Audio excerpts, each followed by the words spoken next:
And look, South Park is known for satire and for mocking people. No one is safe. This isn't the first time they've done an episode on the royal family, but this particular episode was quite scathing in the grains of truth that it held. And I'm not sure how the Sussexes are taking it. Obviously, it is a cartoon. But you're the same. You're the same. Like, I know. Yeah. I know. Yeah. Wow. I know. Yeah. Just have to prove, like, you have the proof that you're proving that you can prove the proof. It's divine intervention that God brought you to this podcast today. Want some pretzels? I put them in a bag myself. These pretzels are divinely ordered. The pretzels of Sussex.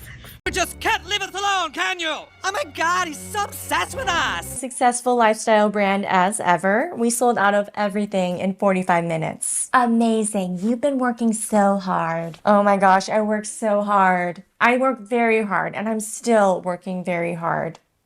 Just not for the royal family. Yet, I still insist on being called Her Royal Highness. Meghan Markle, they've just learned the hardest of lessons, which is, if you start a brawl, do not be surprised if you end up getting punched twice as hard. In fact, South Park has just knocked them out. There isn't a tear in sight. It's an actor's trick. Just when Meghan thought her soul-bearing chat with Jamie Kern Lima would crown her the queen of vulnerability, South Park swooped in and flipped the script into comedy gold. The cartoon's bombshell roast stuffs homemade pretzels into the divinely ordered spotlight, sprinkles buzzwords like glitter, and showcases a royal duo so hungry for validation, they drown out their own applause cues. With sly winks at every over-rehearsed pause, the episode turns Meghan's halo into a neon target, proving authenticity only clicks when it doesn't feel staged. Viewers can't stop rewatching the parody because nothing screams must-see TV like a 20-minute cartoon shredding a brand new healing journey. But that punchline was just the opening act. You've had it harder than literally any other person on the planet. Even Jesus, nailed up to the cross, didn't suffer as much as you. I know. Just love that this is what the Lord willed me to do with my will. To make another podcast where celebrities can talk about how hard their lives are, not to help people. No. That 2-hour podcast that I just had to sit through with Jamie Kern Lima, who is also very cut off from the rest of the world. This woman looks to me like a malignant narcissist. This woman has zero self-awareness. I love that your eyes are sparkling right now. You know, Meghan, how are you today? Which, by the way, I just have to say, yes. Enjoy them. I forgot to have fun. You're right. You're right. It gets crazier. South Park didn't stop at roasting Meghan's divine pretzels. They zeroed in on her buzzword buffet, turning every growth, power, and all-important yet into a running gag that snowballed into absurdity. Picture animated versions of the Duchess and Jamie Kern Lima tossing motivational catchphrases like confetti, while background characters nod so furiously you wonder if their necks will snap. The satire nails how those words, originally meant to sound inspiring, instead drifted into branding territory. More social media slogan than genuine insight. By episode's midpoint, every sentence ends with yet, hammering home how repetition can drain meaning faster than a scroll through curated Instagram quotes. The brilliance lies in the exaggeration. The show simply dialed up what was already there, exposing how a chat about vulnerability morphed into a self-help seminar on steroids. But that wasn't the whole story. Are you okay? Oh, that's so kind. I am. I'm better than okay. What's my line? How are you? I know, you always make it about me. I do. So now let's discuss. Wait. You're supposed to talk about how amazing I am at being a friend to you? If it's truly what we want, then we really can get away from it all. No more magazines and Netflix shows. We really can live a normal life. Yes, I'm sure you agree, darling. We can be the people we talked about being, with no more worries about how we look or the image we project to people. What matters is what we have on. What do Americans really think of Harry and Meghan? We despise them. So why did you say yes to doing this show? Because it's you. And to me, that means... Here's where things fell apart. South Park yanked the curtain on Meghan's relentless applause quest, transforming every humble brag into a laugh track so sharp it nearly sliced the screen. From her breathy, "I work very hard" mantra to the teary-eyed "motherhood is my superpower" speech, The show magnified each moment until it screamed, "Notice me!"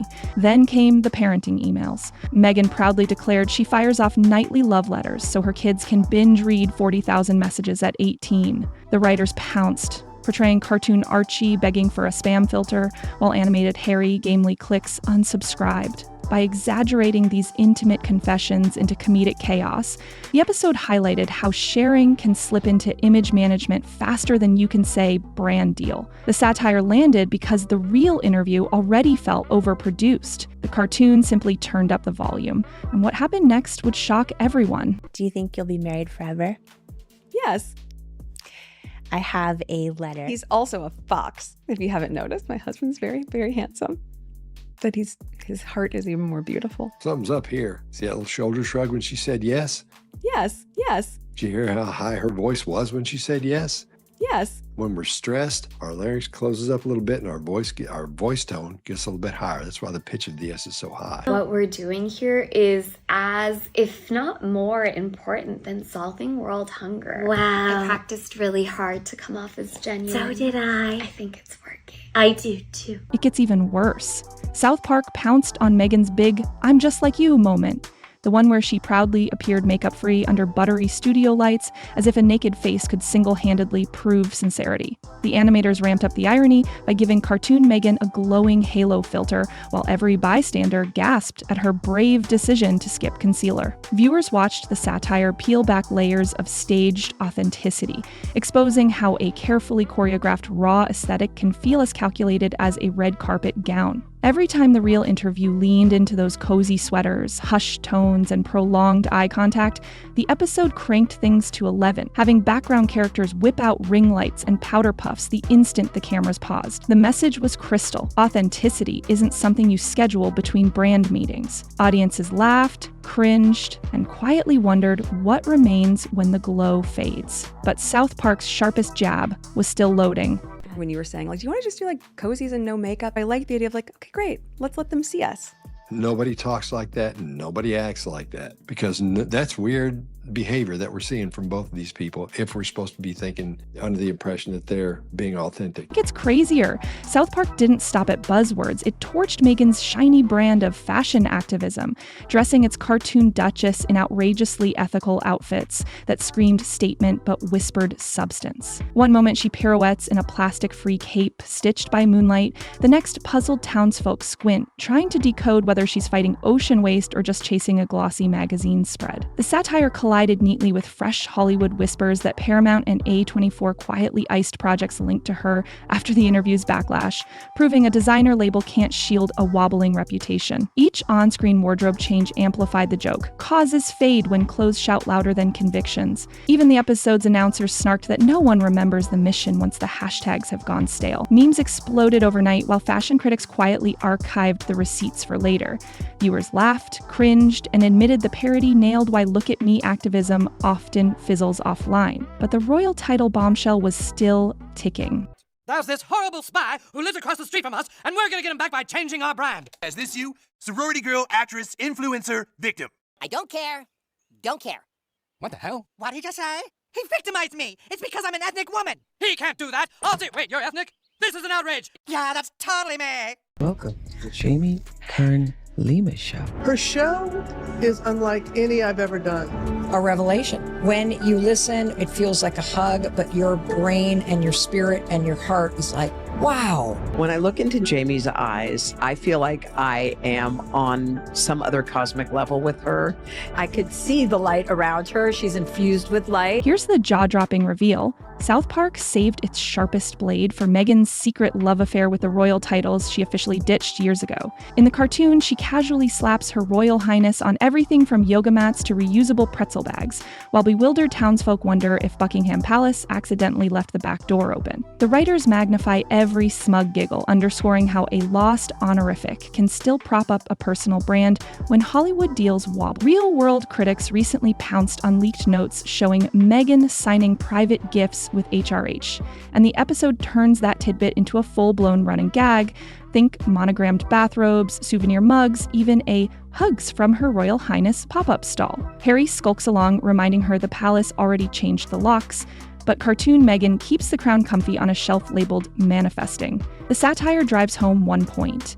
It's tough to preach reinvention while gripping the glittering past, yet the tiniest word would spark the loudest finale. Zoom in here and it says, with the compliments of Her Royal Highness, the Duchess of Sussex. That is a title that was stripped from her when she and Harry made their whole racism debacle and left the UK, left their royal duties, and moved to the US to bug all of us. She's using it in private with her friends. That's even weirder than if they were still trying to milk the titles in public. That is just like all the confirmation that I need that this woman is just obsessed with being a royal, that is all this was all about. And that she's angry that she screwed the pooch by claiming racism and basically getting kicked out of the family. She just can't give up the HRH titles that quickly. Like, this is literally what she has always wanted. And here's the shattering twist. South Park weaponized a 3-letter pep word, yet, turning Meghan's hopeful mantra into a runaway meme that buried every other sound in the episode. In the real podcast, she leaned on the word like a crutch. Dreams not reached yet? Healing not complete yet? Empire not built yet? Trey and Matt cranked that quirk to 11. Cartoon Meghan ends sentences, shopping lists even sighs with an emphatic yet, while townsfolk run for cover from the motivational hailstorm. The gag lands because it exposes how a single buzzword, repeated ad nauseum, can morph from inspiring to irritating faster than you can refresh your feed. Overnight, TikTok stitched clips of viewers counting every yet like a drinking game, proving you can't manufacture profundity by looping a slogan. But South Park wasn't done. Next, they sharpened their knives for the interview's snail-paced sermon style, and what happened when the tempo dragged to a crawl surprised everyone. But before I go to bed almost every night, I email them. Wow. They will end up at one point in their life, maybe when they're 16 or when they're 18, that I say, here's an email that I've been keeping for you. Because that's really what you want when you're 18. 40,000 emails, Maureen, from your mother. These emails are so that when my children are of age, they can come to me and say, oh my God, you loved us so much. It's me. It's divinely ordered how many times we've said I and me. Why did you say yes to this show? And then you're like, do it. I was like, what? You're like, do it. I was like, what? You're like, do it. And then I was scared. Yeah. But wait, the lullaby gets louder. South Park then dragged Meghan's podcast into a slow-motion vortex, mocking every molasses-paced pause that tried to masquerade as depth. Cartoon Jamie leans forward, eyes misty while the screen clock ticks, the silence stretching so long viewers can practically fold laundry between syllables. When words finally emerge, they arrive in syrupy platitudes, softly spoken, over-enunciated, punctuated by theatrical nods that shout, "This is profound," louder than the dialogue ever could. The animators punch up the gag with a metronome that stalls, coffee steaming, birds migrating, and still that earnest gaze lingers. By lampooning the tempo, the episode exposes how forced gravitas can feel like a lecture wrapped in a lullaby, testing patience rather than tugging heartstrings. Fans online confessed they noped out of the real interview halfway, only to find South Park perfectly capturing that "will this ever end" sensation in 20 riotous minutes. But the final punch came from an unlikely source. There isn't a tear in sight. It's an actor's trick. You'll make yourself cry. Oh, I can do that so well. Oh my God, it's crazy. Yes, took them out of the box, put them in some other packets, which seems to be Meghan's idea of cooking. Here's the bombshell. South Park's parody didn't just roast a podcast.